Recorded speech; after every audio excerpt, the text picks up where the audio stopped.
Salut BTF, ravi de vous retrouver enfin pour ce top 10 printemps. Je sais que vous l'attendez messieurs et enfin il est là. On a des très belles références qui sont sorties en 2019. J'ai pris le temps et le soin de sélectionner les bonnes références. Caractéristiques d'un parfum de printemps bien entendu, il doit être aromatique, boisé, frais pour pouvoir bien accueillir le soleil et la saison printanière. Peut-être même des fois les trois. C'est ce qu'on va essayer de découvrir aujourd'hui et j'espère que vous serez satisfaits. C'est parti.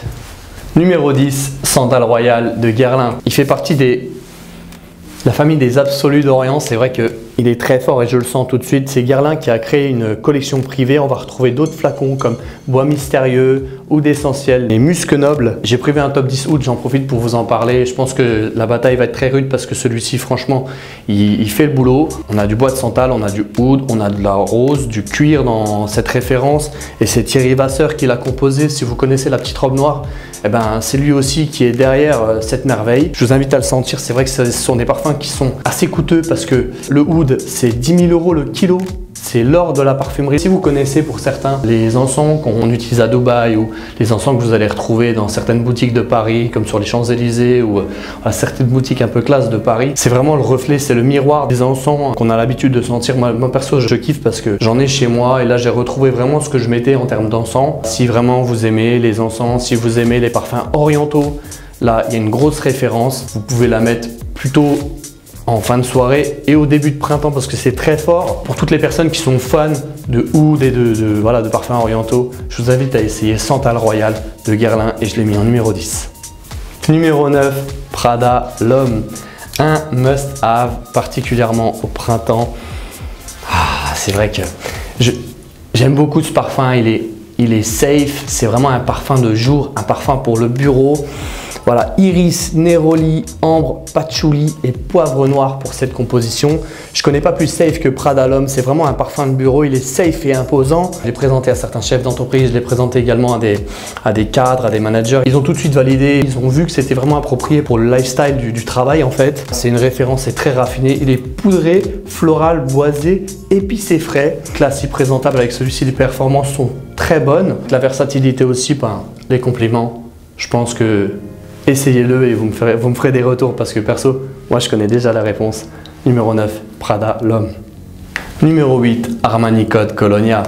Un parfum qui annonce véritablement le retour du printemps.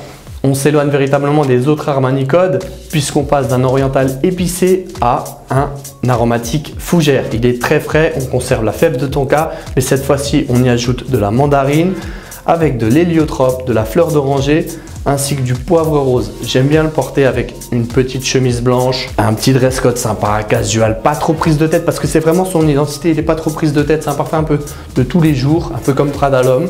Et là vous allez pouvoir porter ça toute l'année, particulièrement au printemps. Les performances sont pas ouf, on va avoir 5-6 heures avec celui-là, mais voilà, il est pas prise de tête. La versatilité, il change pas trop, mais voilà, on a un parfum présentable pour le printemps. Et on a aussi de très bons retours sur celui-ci. Je vous invite à l'essayer. Il est différent de tous les Armani Code que vous connaissez déjà. Il se rapproche plus du Summer ou des anciennes versions qui ont été retirées du marché. Essayez-le. Moi, je l'ai mis en numéro 8, Armani Code Colonia. Numéro 7, L'Homme Colonne Bleue d'Yves Saint Laurent. Note marine, lavande, patchouli, pamplemousse, pomme, mandarine. On a une véritable composition qui est dans la continuité de L'Homme que vous connaissez toutes et que vous connaissez tous, j'imagine. Aromatique aquatique. Donc là, vous avez vu Armani Code Colonia juste précédemment. On est dans cette perspective mais avec quelque chose de plus frais, plus aéré. Moi, je le vois bien avec un dress code casual. Vous portez ça au bord de la piscine ou près d'une terrasse, dans une terrasse de café. Vous savez, le petit coca à bouteille que vous prenez sur une terrasse de café accompagné de ce parfum. Je pense que voilà, on a vraiment un retour du printemps avec ça. Un petit soleil, quelque chose de décontracté, voilà. Quelque chose de cool en fait. Il est très cool, les performances sont pas dingues, on n'a que 5 heures malheureusement. Mais voilà, on conserve l'identité de L'Homme d'Yves Saint Laurent que j'ai toujours apprécié. Donc je veux lui donner sa chance. C'est vrai que les performances, ça peut être un handicap, mais je vous cache pas qu'il fait quand même son effet. Essayez-le. Numéro 7, L'Homme Colonne Bleue d'Yves Saint Laurent. Numéro 6, Bulgari Man Oud Essence. Je m'en remets toujours pas. C'est une balade en forêt. Bienvenue à Fontainebleau. Si vraiment vous cherchez une référence d'un parfum boisé, là vous avez quelque chose de très exceptionnel. C'est créé par le maître Alberto Morillas Bon, vous connaissez Alberto Morillas qui a créé plein de parfums comme Acqua di Gio, etc. Tous des grandes références qui sont sur le marché. Là, on a un trio de bois, donc 3 bois en fait qui composent cette référence, le cèdre, le cyprès et le vétiver. C'est une véritable balade en forêt. On n'a pas mieux en termes de références boisées. Pour moi, j'ai jamais vu ça. Bulgari qui fait vraiment des références très sympas avec une ADN bien propre à eux. Moi j'aime beaucoup aussi tout ce qui est Bulgari Aqua, Amara, toute la gamme Aqua est très fraîche là. On arrive sur quelque chose de nouveau. C'est pour ça que j'ai apprécié ce parfum, les performances sont excellentes. J'ai un collègue qui l'a essayé ce matin, il a tout de suite acheté. J'ai même pas eu besoin de négocier avec lui. Là, il est en train de le colis est commandé. Donc voilà, n'hésitez pas, allez l'essayer en magasin de toute urgence. Je le trouve très unique, des très bons retours. Je le mets, beaucoup de gens m'ont dit mais qu'est-ce que c'est que ça? Parce qu'ils sont surpris. Essayez-le, moi je suis très conquis. Numéro 6, Bulgari Man Oud Essence. Numéro 5, Lacoste L'Homme Intense. Alors voici une composition intéressante puisque on retrouve de la rhubarbe dans celui-ci. C'est un boisé épicé avec des notes d'agrumes. On a aussi du coin. Moi je croyais qu'on faisait que de la confiture mais apparemment on fait aussi des parfums. Donc voilà, on vient nous proposer une référence très intéressante, très fraîche. Je connais pas beaucoup de parfums qui contiennent de la rhubarbe. On avait tout à l'heure ISL Colonne Bleue qui était quelque chose de beaucoup plus aéré. Là, on continue dans cette perspective avec un parfum qui a de meilleures performances, plus intense. C'est normal parce que la version précédente n'était pas, elle n'était pas ouf. Je vous cache pas qu'on avait quelque chose de très standard mais en termes de performance. Là, ils ont renforcé en proposant Lacoste L'Homme Intense, beaucoup plus correct. On a 6-7 heures avec celui-ci. C'est un parfum qui invite, qui vous rend sympa. Vous mettez une petite chemise blanche avec un petit slim. Et là, vraiment, moi, j'ai déjà eu des retours qui m'ont dit qu'est-ce que tu as mis aujourd'hui. J'ai un collègue qui est à fond sur ce parfum parce qu'il aime déjà beaucoup les références de Lacoste. Ils font de très beaux modèles Lacoste, des très beaux flacons. J'ai mis du temps pour me l'approprier. Maintenant, le voici. Je suis très content de vous le présenter. On a quelque chose de frais avec une identité et un certain caractère. Numéro 5, Lacoste L'Homme Intense. Numéro 4, Acqua di Gio Absolu Instinct. La dernière référence de chez Armani, toujours Alberto Morillas à la production de cette référence qui est vraiment très sympa.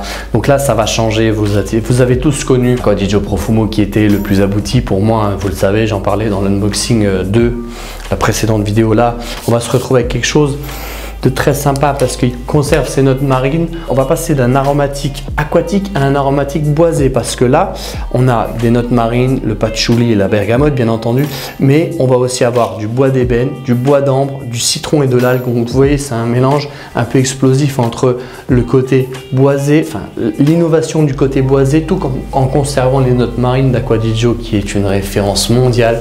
Voilà, Acqua di Gio, le premier du nom, était la référence la plus vendue au monde. Une grande nouveauté 2019, il vient de sortir en magasin. On a le mix entre, comme j'ai dit, l'aromatique et le boisé, très sympa, c'est assez novateur, des très bons retours, les performances pas très folles, hein. On a 5 heures avec celui-là, mais je pense que pour les vacances, etc., il ferait l'affaire. Je l'ai mis en numéro 4 parce qu'il a beaucoup d'arguments pour cette année 2019 et il a quand même une place dans ce top 10 et je vous propose Acqua di Gio Absolu Instinct. Numéro 3, Yves Saint Laurent Y Eau de Parfum. Ok. Vous savez, quand je l'ai essayé en magasin, je me suis dit trop fort, ça ne me correspond pas, c'est pas mon truc. Puis j'ai eu des retours, je me suis posé beaucoup de questions. Je me suis dit je vais le réessayer. Je l'ai essayé sur moi. Je suis revenu sur mon jugement. Vous savez, quand on est habitué à prendre des décisions et que ça fait longtemps qu'on n'innove pas, on reste sur ses positions.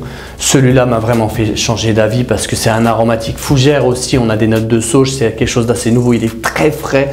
Si vous voulez un mot pour qualifier Y Eau de Parfum d'Yves Saint Laurent, puissant. Il est très puissant. C'est un parfum qui va vous permettre de prendre des décisions avec un certain recul. Il a du caractère, il a beaucoup d'énergie. Donc pour tous les managers, pour les personnes qui ont besoin de réfléchir avant d'apporter une réponse, je vous conseille très fortement Yves Saint Laurent Y Eau de Parfum.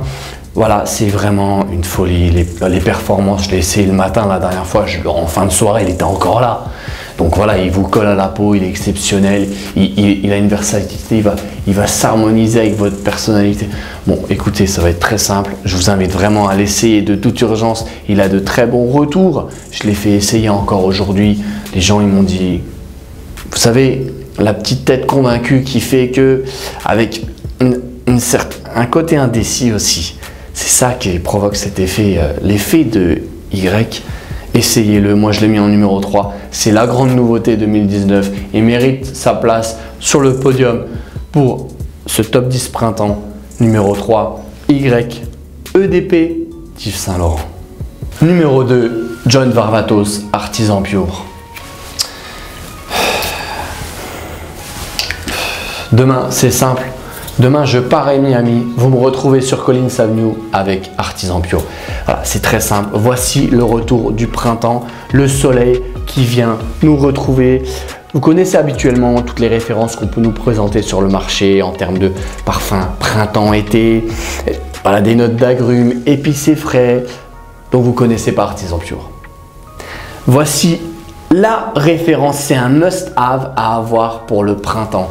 C'est un parfum que j'ai présenté autour de moi et on a tous décollé à Miami. Si je devais partir à Miami demain, je sélectionnerais ce parfum. C'est vraiment un parfum qui vous accompagne et qui s'accompagne avec le soleil. Il vient s'harmoniser avec toutes les conditions que le printemps propose justement. Les performances sont très bonnes, les retours. Je suis surpris parce que pour tout vous dire, c'est un achat que j'ai fait à l'aveugle. Il n'était pas disponible en point de vente. Je pense que vous ne connaissez pas John Varvatos. En tout cas, voilà, je l'ai pris comme ça. J'ai essayé, je me suis envolé tout de suite. Je suis très satisfait de mon achat. Et d'ailleurs, je vais proposer les parfums. Vous allez sans doute retrouver beaucoup de références dans la description. Donc n'hésitez pas. Et il me semble que celui-ci, il sera disponible. Vous n'allez pas le trouver chez Sephora. Vous n'allez pas le trouver chez Marionneau. Vous n'allez pas le trouver chez Nocibé. Mais vous allez le trouver sur Internet pour pas trop cher. Je vous invite vraiment à l'essayer et à me faire part de vos retours parce que j'ai été très conquis par celui-ci.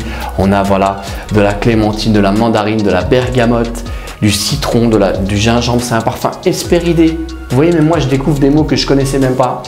Je surkiffe celui-ci. J'attends qu'une seule chose, c'est qu'il y ait un brin de soleil et que je puisse me pointer avec justement cette référence. Essayez-le. Numéro 2, John Varvatos, Artisan Pure. Numéro 1, je l'ai enlevé de son packaging, mais je sais que vous connaissez tous les packagings sobres et blancs de la collection privée et c'est Gris Dior. Oh, il est unique ce parfum. Ça y est, le printemps est de retour, le soleil qui reflète sur les fleurs, les bourgeons qui naissent sur les arbres et Gris Dior. C'est un parfum qui s'appelait anciennement Gris Montaigne, mais pour les 70 ans de Dior, la maison a décidé de le rebaptiser et voici son nouveau nom. C'est un parfum qui est mixte aussi, vous allez pouvoir, mesdames, le porter. Parfum, pour moi, il faut avoir une trentaine d'années parce qu'il est quand même assez, avec un certain caractère, mais racé, élégant, sensuel. Parfum qui invite, mais qui vient charmer doucement. Pour la composition de celui-ci, c'est très sobre. On a de la rose, du patchouli, mousse de chêne, bergamote, ambre, bois de santal et cèdre. Et c'est tout. Voilà, ça c'est l'entièreté de sa composition. Donc vous savez, je suis un grand fan de la parfumerie, mais spécialement de la collection privée. J'en ai quelques-uns de chez Dior que j'aime beaucoup. J'ai patienté, je vous ai présenté. Ici, je vais le mettre, le top 10 hiver, je vous avais présenté, justement, c'était Fève délicieuse. Ici, on a Gris Dior, spécial pour le printemps. C'est vraiment adapté pour une saison printanière. C'est très floral. On a un parfum très floral pour hommes et pour femmes. Donc voilà, ça rayonne le printemps, les beaux jours, avec des performances toute la journée. On est sur quelque chose de très qualitatif parce que vous savez que c'est quelque chose d'assez cher. Il est assez coûteux. Donc il vous colle à la peau du matin jusqu'au soir. Les performances, la versatilité et aussi, je dirais, les compliments. On a beaucoup de gens qui vous disent « mais c'est quoi ça ?» Et très peu connaissent parce que c'est vraiment un parfum, c'est le high level de la parfumerie. Essayez-le, faites-moi des retours ou dites-moi quel parfum de chez la collection privée vous avez aimé. Moi j'aime bien la colle noire, j'aime bien Rose Kabuki, j'aime bien Fève délicieuse. Enfin j'en aime beaucoup. Il y a Thé Cachemire aussi que j'aime bien, je pense que dans le top 10 été je vais le mettre. Mais voilà, Gris Dior, magnifique composition de chez Christian Dior et je l'ai positionné en numéro 1 dans ce top 10 printemps pour vous messieurs et même pour vous mesdames. Exceptionnelle réalisation. Voilà, le fameux top 10 printemps pour vous messieurs est terminé. J'espère que vous avez apprécié. Moi j'ai pris beaucoup de plaisir. J'ai pris du temps aussi à positionner ces références parce que j'ai voulu vraiment sélectionner le meilleur et le meilleur de ce qu'il y avait en 2019. On avait Bulgari Man Oud Essence qui est une nouveauté qui est incroyable. On avait John Varvatos Artisan Pur qui pour moi est la sélection le parfum que je sélectionnerai de toutes ces références. C'est vraiment unique. Gris Dior qui est magnifique, Eau de Parfum, voilà, c'est vraiment des compositions qui sont très sympas, très agréables à porter pour une saison printanière. N'hésitez pas à me dire qu'est-ce que vous aurez préféré. Je vais mettre en lien dans les descriptions. Dans la description, je vais mettre les liens des parfums qui sont disponibles comme Artisan Pur. Vous n'allez pas le trouver celui-ci en point de vente, c'est pas possible, mais je vous le propose juste en dessous. Donc n'hésitez pas à me faire des retours sur les parfums que vous avez appréciés et d'autres que vous aurez voulu voir dans les classements à venir ou même dans celui-ci. Partagez cette vidéo, likez, abonnez-vous, mais n'oubliez pas, la classe pour le printemps, c'est vous qui la portez. Allez, salut les BTF Lovers!